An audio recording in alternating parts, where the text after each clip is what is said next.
are the 3 lessons from Karbala. Karbala سے یہ 3 سبق سن لینا.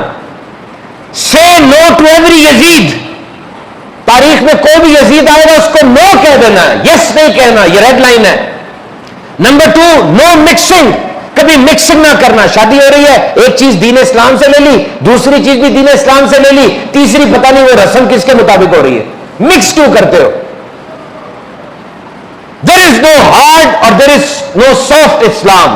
نرم یا سخت اسلام کوئی نہیں ہوتا. اسلام از اسلام, بس اسلام ایک اسلام ہے جو نبی پاک کے دامن رحمت سے برستی ہوئی پھولوں کی برسات ہے, جو وحی کا نور ہے, جو ہرا کا تحفہ ہے.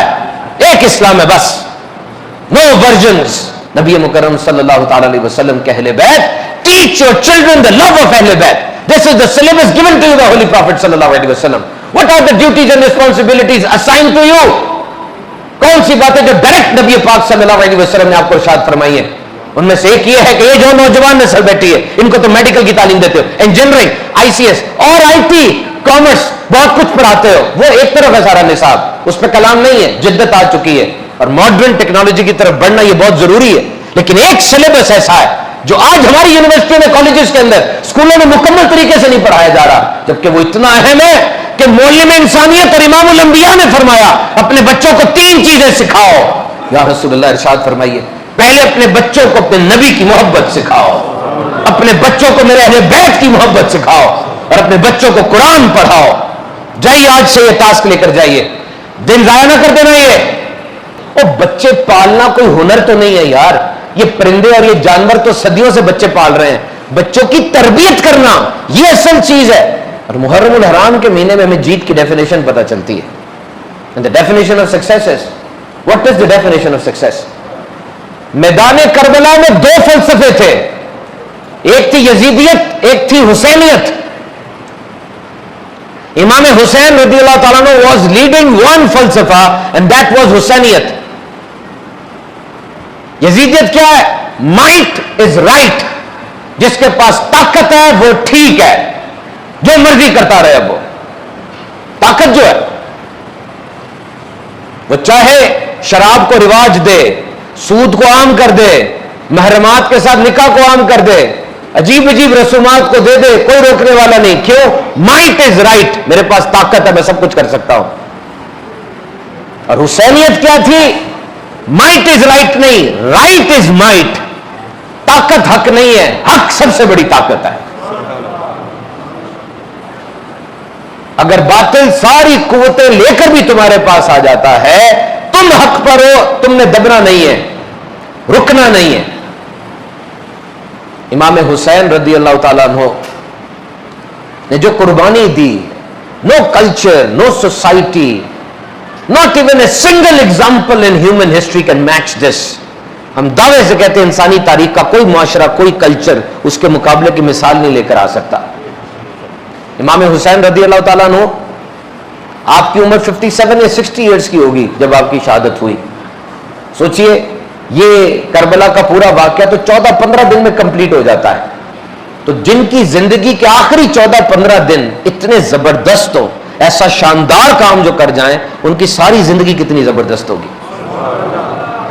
امام حسین رضی اللہ تعالیٰ عنہ, آپ میں شان صدیقیت بھی تھی, شان فاروقی بھی تھی, آپ میں عثمانی رنگ بھی تھا, اور مولا کائنات حضرت علی کرم اللہ تعالی وجہ الکریم کے توپ شہزادے ہیں. صدیقیت کیسے تھی؟ آپ نے حق اور باطل میں فرق کر کے دکھایا. سامنے 30,000 کی فوج ہے تقریباً, اور آپ صرف 72 ہیں, اور کوئی لڑنے کے ارادے سے آئے 72 کے 72 تو فیملی ممبرز ہیں. آپ نے اس جگہ پر رہ کر حق اور باطل میں فرق کو واضح کیا. اور شان فاروقی کیا ہے؟ عمر فاروق اعظم رضی اللہ تعالیٰ کی شجاعت اور بہادری بہت زیادہ مشہور ہے. آپ نے جب ہجرت کی مدینے کی طرف, آپ ہجرت کس انداز سے کر رہے ہیں؟ کوئی صبح جا رہا ہے, کوئی شام کو جا رہا ہے, کوئی کس انداز سے جا رہا ہے. عمر فاروق اعظم ہتھیار سجاتے ہیں, ہتھیار سجا کر سامنے آتے ہیں خانہ کعبہ میں, اعلان کرتے ہیں کہ عمر مدینے جا رہا ہے, جس نے اپنی بیوی کو بیوہ کرنا ہو, بچوں کو یتیم کرنا ہو, مجھے روک کے دکھائے. اور آئیے اب امام حسین رضی اللہ تعالیٰ عنہ کو دیکھیے, آپ ہتھیار سجا کر اس لشکر کے سامنے آئے جو یزیدیوں کا لشکر ہے, اور ان کو بتایا کس سے جنگ کر رہے ہو. ان سے جنگ کرو جن کے بارے میں ارشاد علی شان ہے حسن و حسین جنتی نوجوانوں کے سردار ہیں.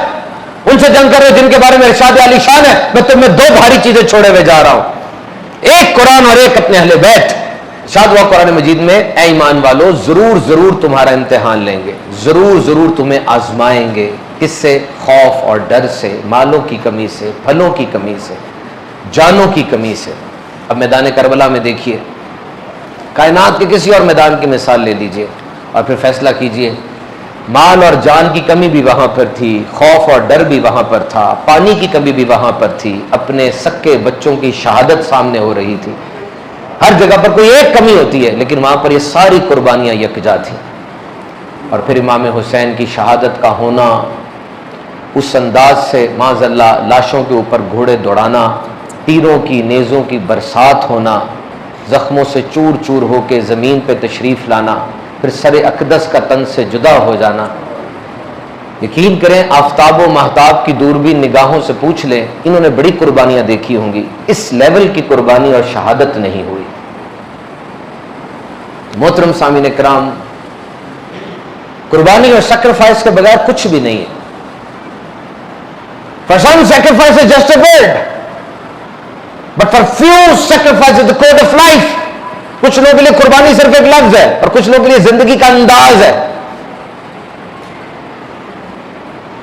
ایک لکڑی ہوتی ہے, اس لکڑی کے اوپر رندا چلاتے ہیں, بسولا اور پھر پیچ, ہتھوڑی, کلاڑی, کیا کچھ کرتے ہیں. وہ لکڑی اب اس صورت میں آ جاتی ہے کہ محترم امام صاحب کھڑے ہو کے اس کو پکڑ کے جمعے کا خطبہ ارشاد فرماتے ہیں. ایک دانہ ہوتا ہے, بیج ہوتا ہے, اس کو ویسے پھینک دے کوئی کھا جائے گا, تباہ ہو جائے گا. لیکن جب اس بیج کو بو دیتے ہیں, گرمی, بارش, کیا کچھ اس کے اوپر آتا ہے, وہ پھوٹتا ہے, اس سے فصل آتی ہے, لوگ کھانا کھاتے ہیں. یہ جو ہیرا ہوتا ہے, what is the concept of diamond, you know? ہیرا کیسے بنتا ہے؟ یہ کاربن ہوتا ہے جو زمین کے بہت نیچے چلا جاتا ہے, ایک عرصے تک زمین کے نیچے رہتا ہے, کالے رنگ کا کاربن, اور یہ پریشر اس کو ہیرے میں تبدیل کر دیتا ہے. یہ انگوٹھی پہ جو نگینہ لگاتے ہیں, اس کو بھی کتنا گھسیٹتے ہوں گے, کتنا اس کو پروسیس کرتے ہوں گے. تو قربانی کے بغیر اچھی شیپ آنا بہت مشکل ہے. اور اگر آپ جس سفر پہ چل رہے ہیں قربانیاں نہیں آ رہی اس پہ, سمجھ لینا آگے منزل بڑی ہلکی ہے. اور اگر قربانیاں آ رہی ہیں سمجھ لو منزل بھاری ہے. And when pain will knock at your door, greet it with smile. جب بھی آزمائش آئے نا آپ کے دروازے پہ, آگے بڑھ کے ہنس کے اس کو گلے لگانا. وہ پین, درد صرف ایک مقصد کے لیے آئی ہے, صرف آپ سے پوچھنے کے لیے آئی ہے, کیا بلا کہ جو مقصد تم نے بنایا تم اس میں سیریس بھی ہو کہ نہیں ہو, صرف چیک کرنے آئی ہے آپ کو. اگر سیریس ہو آزمائشیں آئیں گی. اور تھوڑا اپنے جسم کو نا پین میں رکھا کرے, زیادہ سائشوں پہ نہ رکھا کرے, یاد رکھنا. کیوں بلا؟ اپنے جسم کو جو پین میں رکھتے ہیں نا, ٹھنڈے پانی سے نہا رہے ہوتے ہیں, خوب ایکسرسائز کر رہے ہوتے ہیں, اور تھوڑی درد دے رہے ہوتے ہیں, ذرا روزے رکھ رہے ہوتے ہیں, بھوک سہ رہے ہوتے ہیں, ان کا دماغ ان کے جسم کے قابو میں رہتا ہے, ورنہ ان کا دماغ باغی ہو جاتا ہے. If you want to tame up your brain, tame your body, اپنے جسم کو تھوڑی تکلیف میں رکھو تاکہ دماغ قابو میں رہے. یہ جو ہم سے لوگ کہہ رہے تھے نمازیں پڑھنے کو, جی بڑی کوشش کرتے ہیں, دل نہیں کرتا, لیکن بڑا دل چاہتا ہے نیک بن جائے, لیکن آ نہیں رہے اس رستے پہ, ہے نا بہت سے لوگ. یہ وہ لوگ ہیں جن کا دماغ باغی ہو چکا ہے, ان کے جسم کے قابو میں نہیں ہے. قابو میں لاؤ اس کو. انچارج کون ہے؟ کون انچارج ہے؟ آپ انچارج ہیں کہ آپ کا دماغ انچارج ہے؟ آپ کا دماغ الگ سے فیصلے کرتا چلا جا رہا ہے. آپ چاہ رہے ہیں نمازی بننا, نمازی بن ہی نہیں پا رہے. Give them pain. نبی پاک صلی اللہ علیہ وسلم پوچھا گیا سب سے زیادہ آزمائشیں کس پہ آئیں؟ فرمایا انبیاء پر. پھر کس پر؟ جو انبیاء کے بعد کے درجے والے. پھر کس پر؟ جو ان کے بعد کے درجے والے. Smile and greet at pain. جب بھی مشکل, تکلیف, آزمائش آئے, آگے بڑھ کے گلے لگاؤ. یاد رکھنا جتنے بڑے آپ آدمی ہوتے ہیں اتنی بڑی آپ کی ذمہ داری ہوتی ہے. ایک بندہ ہے, اس کا فون آتا ہے, اٹھاتے ہی نہیں ہے, وہ 100 کالیں بھی کر لے آپ کو پرواہ کوئی نہیں ہے. اور ایک بندے کی اگر مس کال آ گئی, آپ شاید ساری رات سوئے نہ کہ میں نے اس کی کال مس کیوں کر دی. ہے نا دونوں طرح کے بندے, آپ کے خیال میں دونوں کا ایک طرح سے ہو جائے گا؟ حضرت عیسیٰ علیہ السلام کے بارے میں وہ جھگڑا کرتے تھے, اللہ تعالیٰ نے آیت مباہلہ نازل فرمائی جو تم سے حضرت عیسیٰ علیہ السلام کے بارے میں جھگڑا کرے جبکہ تمہارے پاس علم آ چکا ہے, تو اے محبوب ان سے فرما دو ہم بلائیں اپنے بیٹوں کو اور تم اپنے بیٹوں کو, اور اپنی عورتوں کو اور تمہاری عورتوں کو, اور اپنی جانوں کو اور تمہاری جانوں کو, اور ہم گڑ گڑا کر دعا مانگے اور جھوٹوں پر اللہ کی لعنت.